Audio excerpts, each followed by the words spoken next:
I was taking different types of erasers. So this is a freckle brush, and I would establish that as my eraser. And I would go, okay, so I want some of this sort of texture in the painting. And I would do that sort of thing.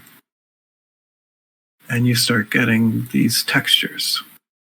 Right? And here is a dry brush. And now it's my eraser. And I would just slowly erase stuff from that.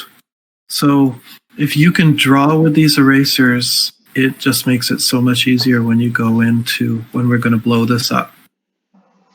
Okay? Does that make sense? Yeah, because these are all tools and none of them are the lasso tool. So, right? Because we're painting now. And I don't know about you guys, when we draw and we sketch and we use pencil and we're drawing on a piece of paper, we sometimes use our kneaded erasers to pull pieces of the pencil away. And when we're doing recess drawing, like for Steve, and we put the charcoal on the paper and we take that eraser and we're drawing with the eraser. That's basically what I'm doing when we're creating things like this. So as soon as you guys get your composition, what I do is I merge those layers down. Okay?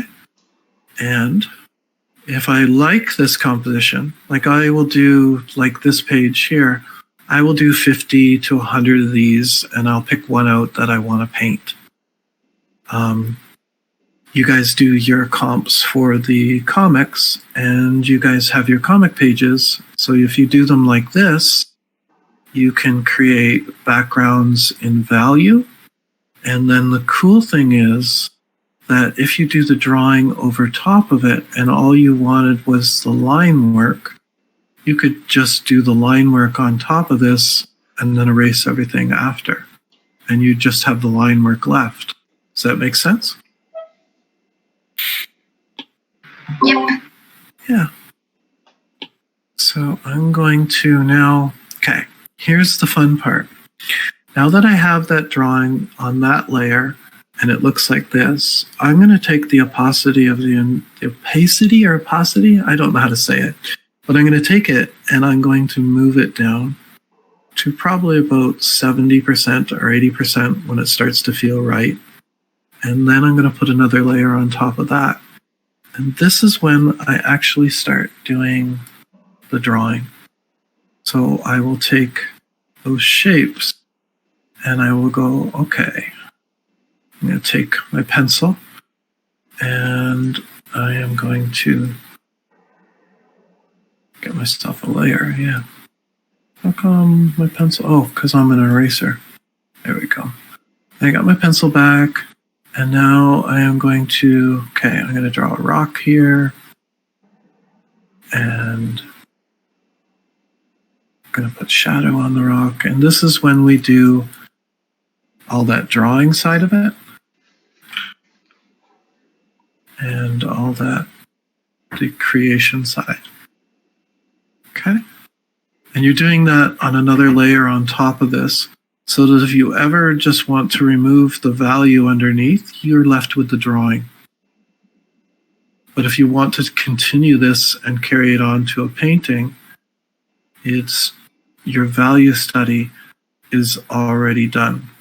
Now, some of you are looking at it and you're going, well, Alan, it looks like the layers that you drew are there's such a definition between them that it doesn't feel like it's real.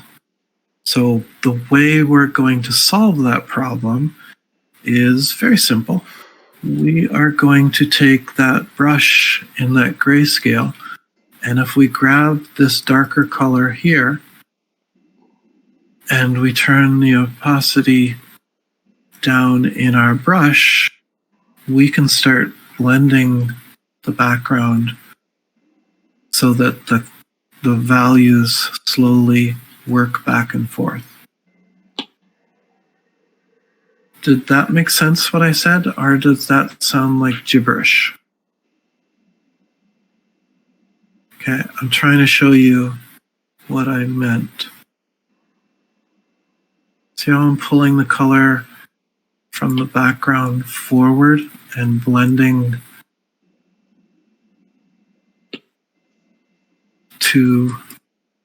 so it feels smoother.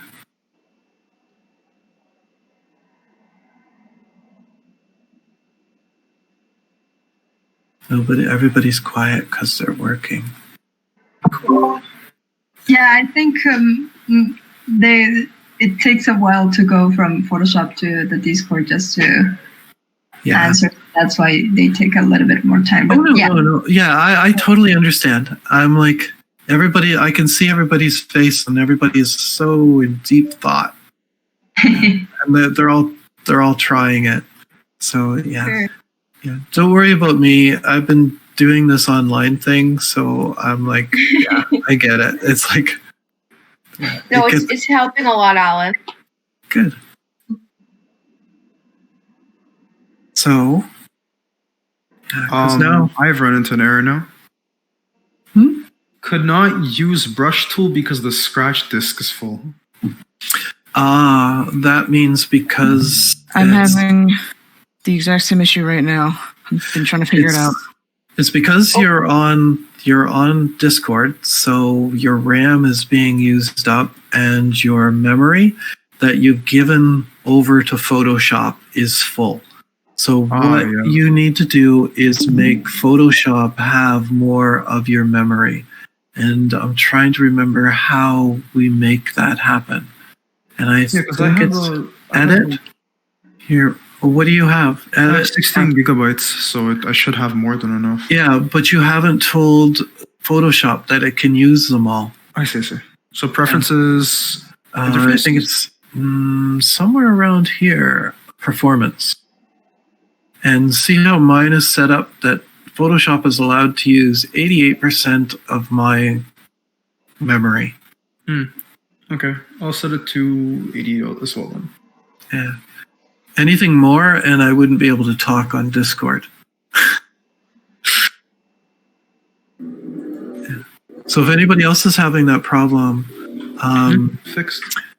It may also be that you need to use, when we made that piece of paper, it needs to be at a lower resolution because your computer's not, it doesn't have enough memory to process it, and it will start slowing down on you.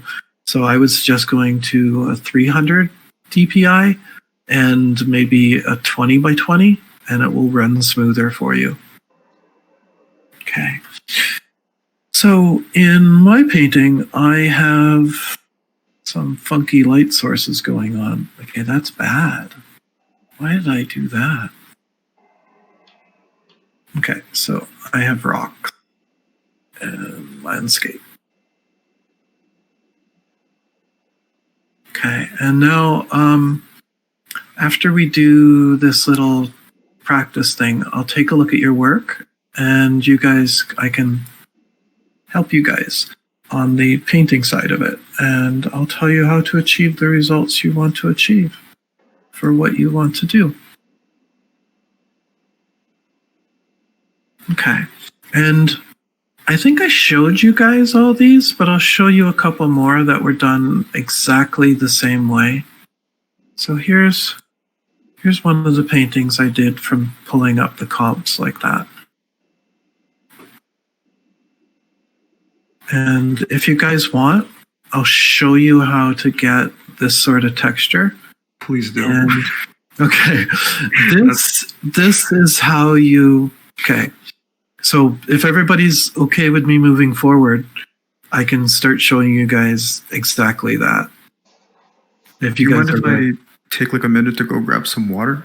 That would be awesome. I will wait till you come back. Okay, because I'm sure everybody wants to do a little bit of practicing. So Roland, how does that pencil feel? Which one? The one where you were talking about. No, which Roland? Oh, I don't know if you saw how her come name. you guys are all named Roland? We're all Oh my God. Yeah. I just noticed it. I looked up and I seen a blank screen that said Roland Bloom. And I was like, oh, that's Wilfred. And then I was like, oh my God, Moshi and Raheem are like Roland as well. It's like, oh. Everyone's rolling. Yeah, okay. So how are you guys feeling about the pencil? Is it good? Good. It's extremely good. How are you guys feeling about the value and the palette? Good? Yes. Yeah. And how are you guys feeling about this black and this mid-ground and this value study that we're doing? Feels good? Okay. Now, I'm going to show you guys some advanced stuff on how to get those textures.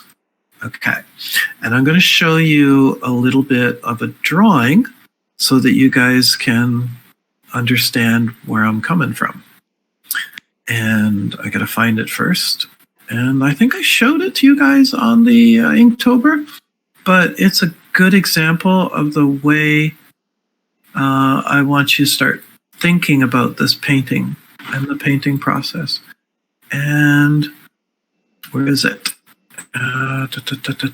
Because it's when I blow it up, it will become very, very easy to see.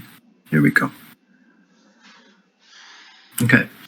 So one night I was on Discord and I was talking to people in the homework club and I started drawing.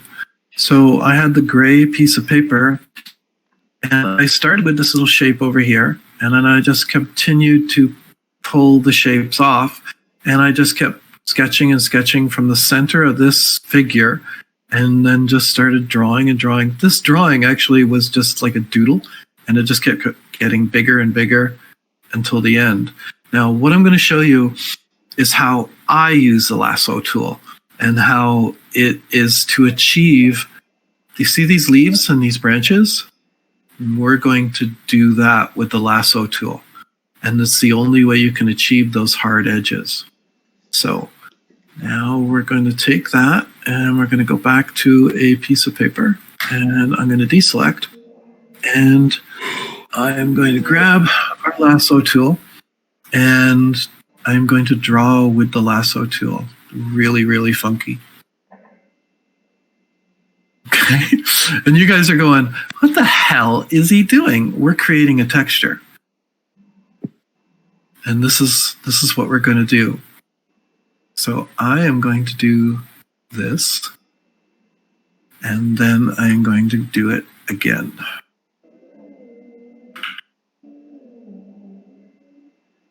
And this is how we achieve realism, because realism it's controlled chaos.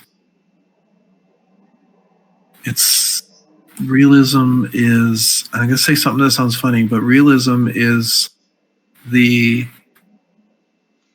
height of abstract. Not sure if that makes any sense to you guys, but if you have little tiny abstract shapes within a painting, it will start to feel real. And I know that it sounds weird, but it's true. It sounds weird, but it makes sense.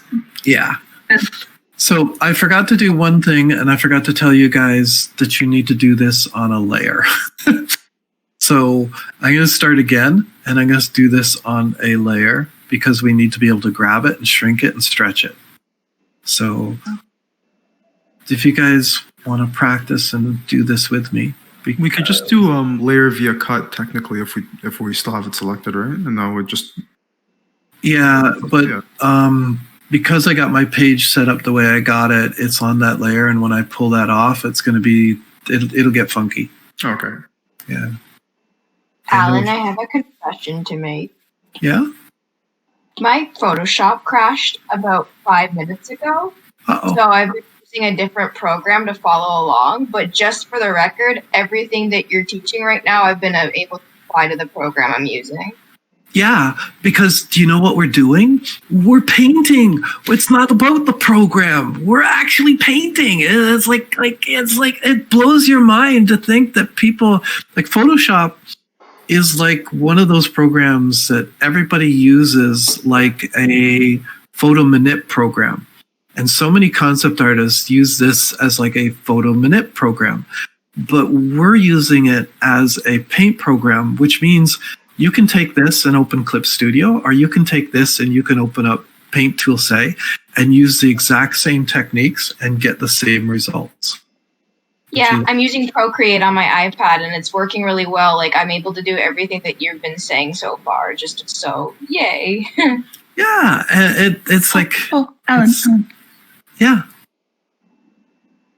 Sorry. I don't want to like take time from the lesson or anything like that. It's just that I remembered it and I really wanted to tell you. And I got a part-time job. Awesome! That is so cool. Yeah, His art related. Awesome! What are you doing? That's cool. I'm so happy for you. Thank you. It's awesome. Yeah. Yeah. So, and this is not a formal lesson. So this is us as friends getting together and helping each other out. I know it's more because everyone is so like focused right now, and I don't want to like stop the flow. Yeah. No, that's okay. Everybody's learning. So as you can see, once I get this part done, I am now going to deselect it and I'm going to create with my eraser tool, and I'm going to take some of the parts out that are not floating my boat. And as you notice, it's really chaotic what I'm doing. And then I am going to select that, grab it, and now the fun part begins, because I'm going to stick it into the warp tool. And we can now pull it and twist it and create it into whatever we want to. And then we take this, deselect it, and now we can take this into, let's say we were creating sand dunes or something. And if you take a look at the shapes that I just created in here, and let's say I was to take the eraser and turn the opacity up some so it cuts more. And I will show you something from the other drawing, and you'll go, oh my God, that's how you made that. And it's like, yeah. Do you see how, like, I'm not doing this even as, I'm not really thinking about it. I'm just doing. But you see these shapes in here? Now take a look. We'll go back to this. Do you see it? That's how I created that. And as you pull back, it looks like trees. And as you pull down into here, it looks like ground. Right? So what I was doing is I would take that shape, and then I would cut it from here, and I would move it back to the actual drawing, and I would paste it, and now it's sitting right there. And I would put it to say the bottom. Look at that. You see it? It fits right in. See, I could continue this whole drawing and make that path coming out there just by doing that. Did everybody see that? Did that like whoa, like oh my God sort of moment? Oh my God. Yeah. That is mind blowing. Yeah. And if you pull it back far enough, it starts to look like trees and photo. It's getting more and more photorealistic. And you, at a certain point, you have to stop yourself or it will start looking like a photo. Okay? Because you want it to look like art. You don't want it to look like photo. And if you look at this guy's jacket, I got carried away and it really starts looking like close it doesn't, but when you pull it back, it does look like a leather jacket or a pair of jeans. But yeah, so that's how that was created, doing the landscapes. And that's what the lasso tool was really meant to be used as. Cool? Like for textures and stuff? Yeah. That's because, do you know why? Because lasso tool is the only way in Photoshop that you can get this. It's a hard line. Watch. So if I want to create a really, really hard edge on something, the only way to create it is with the lasso tool. And if I was to use any other tool to get that hard edge, it won't work. No matter what brush I try and use at what opacity, it will never feel like a hard edge. And see, that's a square brush, and I can't achieve the same results as I can with the lasso tool. That's what the lasso tool is used for. That's what I use it for, not what it's, maybe it's what, how do I put it? Maybe it's what they intended it to be? I don't know. But it's a painting tool. Does that help you guys? I don't know about you. Very Lasso much tool so. for me is to like size an eye that just looks terribly small. Yeah, like That's the select tool, and that's how do you put it? That's a good way to use it, but I wouldn't do it that way. I would just redraw it. Do you guys want to go into how I draw faces? Or do you guys want to see how I draw figures? I think that would be very important. Okay. anything you want to show us, we will gladly listen to. Mm-hmm. Okay. So let's take Andrew Loomis and let's start doing some imagination. Oh, we have to use layers, because if we don't use layers, it will get all funky on us. So I'm going to pop a layer on top. And I'm going to create my pencil again because my opacity, and about 80. And we are good. Okay, so I start with an Andrew Loomis head. And then I decide which way that head's going to go. So I'm just going to make this one very, very simple. And I'm going to start breaking down the Andrew Loomis side of it.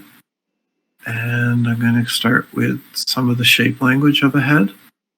And there's the top, and there's the brows, and there's the nose, and there's the chin. And then I'm going to say ears over here, and a neck, and some collarbones. And this is where the fun begins. Because now I generally I'm going to take that opacity down in the drawing, put another layer on top, and I'm going to continue the drawing. So what I do is I'm going to draw the skull underneath the sockets.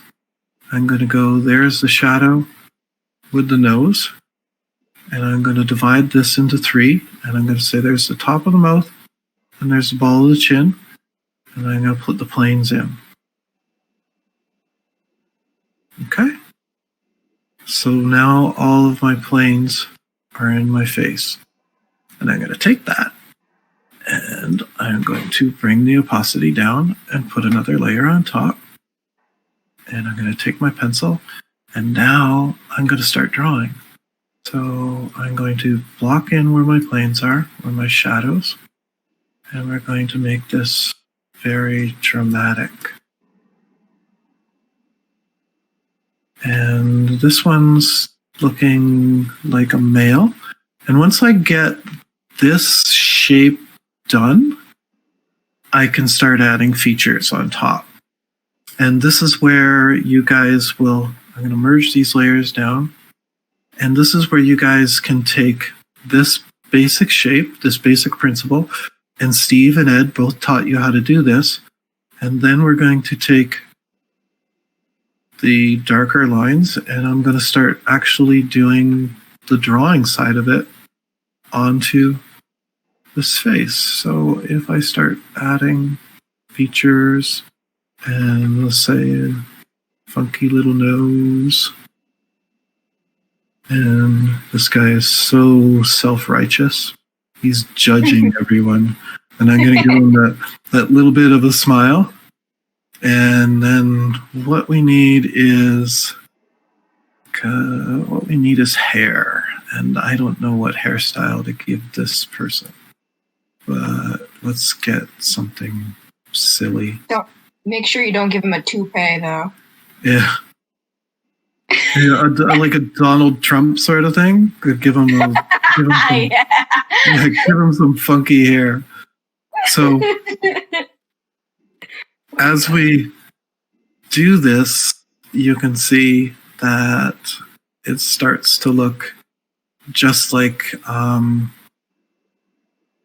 it starts to build up the layers and the shadows and the light, and you start to get something that starts to look almost real. And the more you continue to build this up and paint it this way, the closer it starts to get to realism.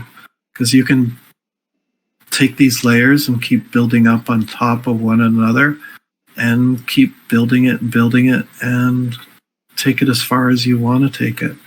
And if we had some photographic reference, this would be, we'd have something to build it from, but it would be much easier. Okay, so that's the way I build faces. And if you want, you can take the layer underneath and remove it, but I always leave it because it looks a whole lot better. And then you can take the eraser and remove all the lines that you don't want and create where the light is coming from. Okay, so is that an easy way to draw faces? Because it's everything that Steve has shown you about construction and planes, and it's everything that the Andrew Loomis book shows you. And it's an easy way to draw faces. So let's draw a figure. And I like how it looks more traditional, really, with that brush. yeah. I can show you